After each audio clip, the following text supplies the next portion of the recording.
In this video, we're going to learn how to find out which node is causing an error. So here we have a very basic but working workflow, and I'm going to introduce an error, but first I'll show you that it works correctly. So if we execute workflow, everything's green, hunky-dory. If we create an error, I'm going to go into the fourth code node and just introduce an error that shouldn't be there. Now, when we run this workflow, generally it won't be run manually in the n8n work tool like I'm about to show you. And so you won't see the color greens and reds and what have you. It'll just be grayed out.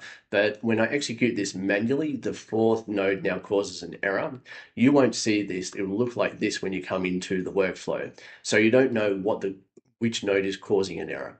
The way that we find out is we go up to the top part of the screen where there is the three menu options saying editor, executions, and evaluations. We click on the executions, and what that does is it shows us past runs that the workflow has had, and we can see in the left-hand navigation menu which ones have an error. And so the most recent one was this one, and it has an error in the workflow. When we load it up, we can see which of the nodes is green, which means it worked correctly, and which is red, in which case it didn't work correctly. There's an error message down the bottom that says problem in node, and it tells you which specific node is the problem. So now we know that the fourth node is the one that has the problem. In the execution screen, we can double click, open it up, find out more information about what the error is, and we can fix it.